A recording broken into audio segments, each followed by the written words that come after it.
विश्व स्वास्थ्य संगठन स्कैनर रे भारत में प्रस्तुत होता कप सिरप भारतीय कप सिरप जोगु गांबिया 66 जन छोट पिला मृत्यु होता आशंका भारतीय कंपनी मैदुन फार्मास्यूटिकल प्रस्तुत करथिबा 4टी कप सिरप और कोल्ड सिरप जांच आरंभ करिछि विश्व स्वास्थ्य संगठन। यह कप सिरप जोगु छोट पिलांकर किडनी समस्या देखा देइतिला एथिपई पिलांकर मृत्यु होइतिबा अभियोग होइछि। एपरि अभियोग पर विश्व स्वास्थ्य संगठन पक्षरु मैदुन फार्मास्यूटिकल सिरप गुड़िक प्रति सतर्क रहिबाकू कुहाଯାଇଛି। विश्व स्वास्थ्य संगठन पक्षरु ट्वीट करी कुहाଯାଇଛି जे गांबिया ठारे होइतिबा 4टी दूषित बा विवादीय मेडिकल प्रोडक्ट पई अलर्ट जारी करा जायछि। तेबे विश्व स्वास्थ्य संगठन स्कैनर रे वर्तमान भारत रो एही कप सिरप गुड़िक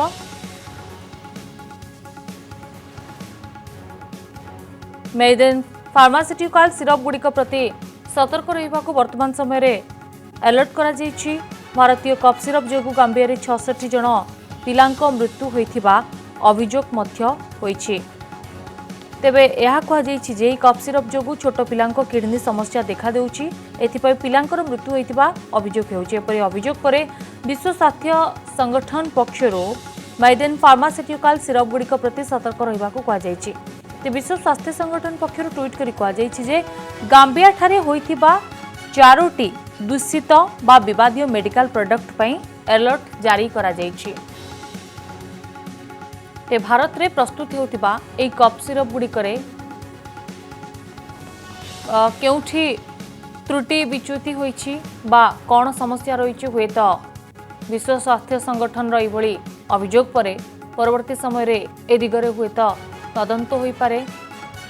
किंतु गांबिया रे जो 66 जन पिलांक मृत्यु होइछि जे ए कप सिरप पीवा कारणरू सेमानकर किडनी समस्या देखा देइथिला एवं जहा फल रे तांकर मृत्यु होइतिबा अभियोग होइछि। तेबे एहा उपरे कोन प्रतिक्रिया रहिबो अधिकारींकर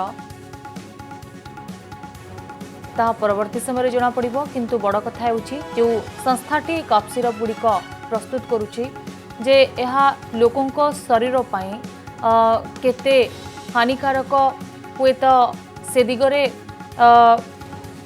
जना नहीं। किंतु बड़ कथा हेउछि जे साधारणतः जेतेबेले ठंडा काश होइथाय कप सिरप रो व्यवहार आमे करिथाउ एवं ता कप सिरप व्यवहार करिबा द्वारा सुस्थ मध्य होइथाउ। किंतु एभली अभियोग आसीबा परे होय तो ए दिगरे मध्य तदंत बा तनाघना हेबार गोटे आवश्यकता रहुछि।